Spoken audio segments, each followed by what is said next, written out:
Here in Revelstoke, we are surrounded by the beauty of nature and are fortunate to live, work, and play as visitors on the unceded and ancestral territories of the First Peoples of the North Columbia region, the Sinaiks, the people of the Place of the Bull Trout, as well as the Okanagan, Secwepemc, and the Ktunaxa peoples. We at Wildsight and Turtle Conservation Revelstoke are forever grateful for all the land has provided and acknowledge our responsibility to honor and protect it for all future generations of people and our non-human relatives. One way that we are doing so is through our ongoing efforts to protect the western painted turtles and their habitat around Revelstoke. In BC, western painted turtles are designated as blue listed, or a species of special concern. This means that, although they are not yet endangered, they are at a high risk of becoming so due to the increasing number of threats making them vulnerable to further declines. This is largely due to extensive loss of wetland habitat and the continuing increase of human activity and impacts.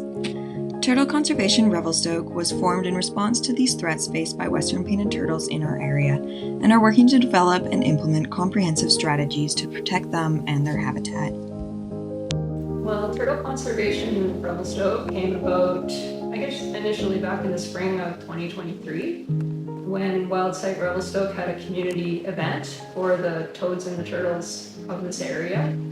And out of that, there was a lot of interest at that event, and we pulled together another meeting afterwards with people that wanted to carry on with the work and the conversation. And that's over the summer, we came up with Turtle Conservation Revelstoke, TCR. It's a community partnership of a lot of different organizations and people with really awesome and a great variety of skill sets with ecology, biology backgrounds, art backgrounds, program management type of backgrounds, and yeah, it's just really come together quite beautifully actually. We tried to nail down what are the things that we could have the biggest impact on locally for the western painted turtles, and we came up with kind of 5 buckets of projects.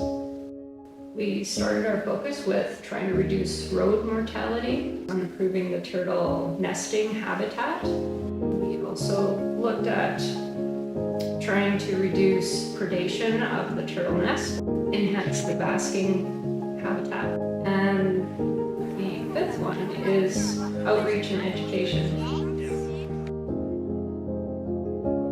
So I'm Christine Shorney. I am with Wildsight Revelstoke. I'm on the board, and I'm also on Turtle Conservation Revelstoke group, one of the founding members, I guess. My education background is in science, so I have a Bachelor of Human Ecology and Master of Science in Human Factors and System Safety. And just have a love for nature and wanted to help out with the western painted turtles locally.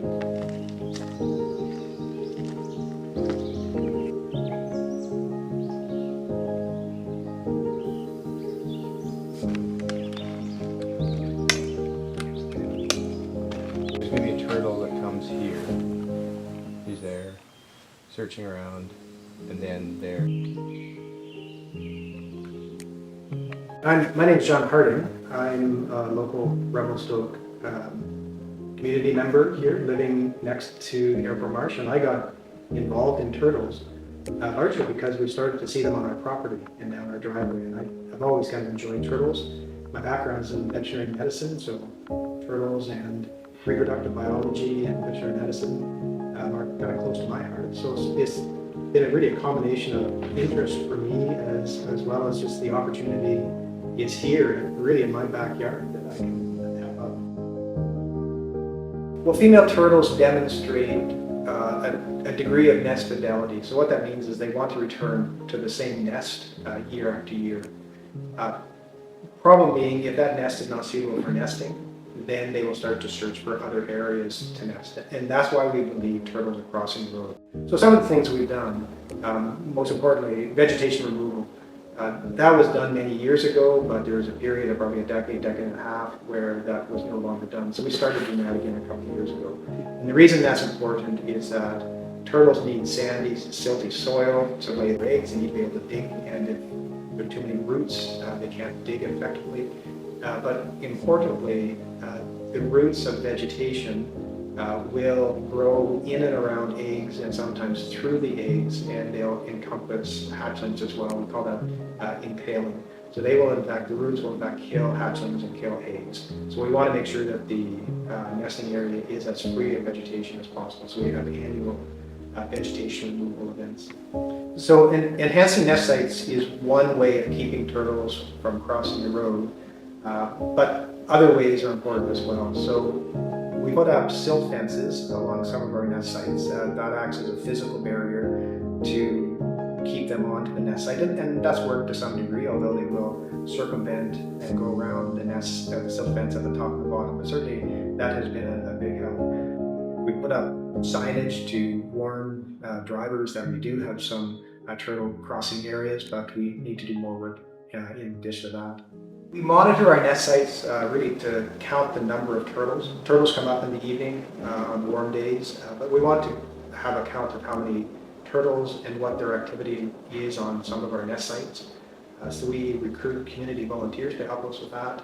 And it's a pretty simple walk across the nest site as efficiently as possible. And we mark the location as well as the activity of the turtle. And then at the end of the year, we plot that out by day.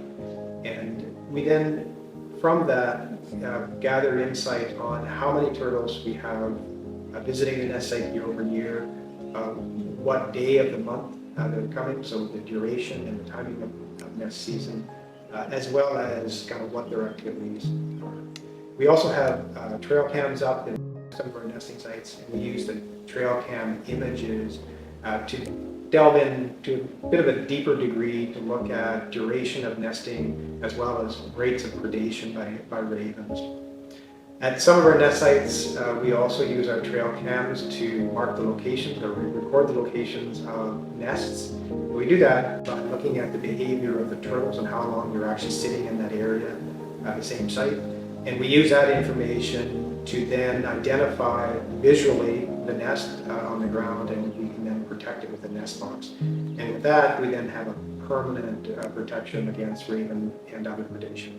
And that's really exciting because then we can watch the following spring as those nests emerge and count how successful we've been. We are so grateful to live in a place with so many amazing people that continually show up to help our community. We have witnessed this dedication through our many outreach and education events, such as our booth at the Saturday markets, summer camps, webinars, presentation nights, community weed polls, and through our many collaborations with other organizations in our community, such as the Girl Guides. Hi, my name is Avery. I'm part of the Revelstoke Girl Guides, and I created the mural you see here. I went to 2 of the groups of Girl Guides in Revelstoke and got each girl to make a piece of art. Then I incorporated it into this poster. While I was at the 2 groups of Girl Guides, I taught them about turtles and how they're endangered and how you could help them. I wanted to increase the community's understanding about turtles and how you could help them. Yeah, there's a couple of things you need to be aware of. First of all, communities should be aware that nesting season begins, early to mid-May and extends through to the end of June, early July, and that's when we're going to see turtles on the road. So awareness while driving on the road around the nesting sites is certainly one way that the community can help. If you see a turtle on the road and you're driving, then obviously slow down and avoid the turtle.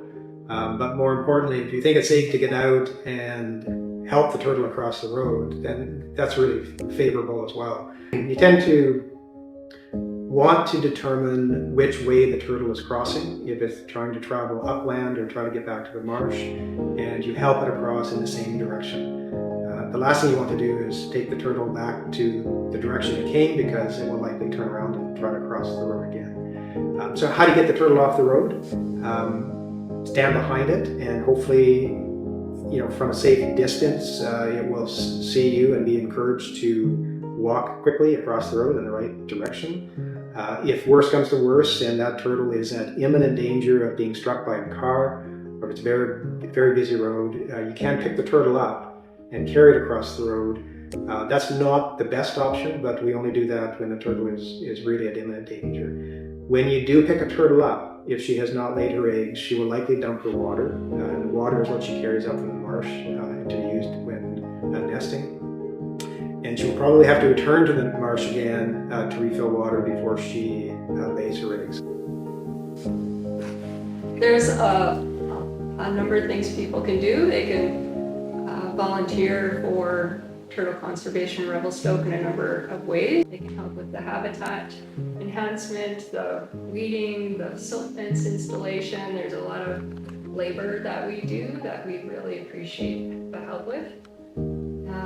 If you see a turtle, definitely give it space. Just make sure your pets are away from it. Don't let your dogs get too close or your kids.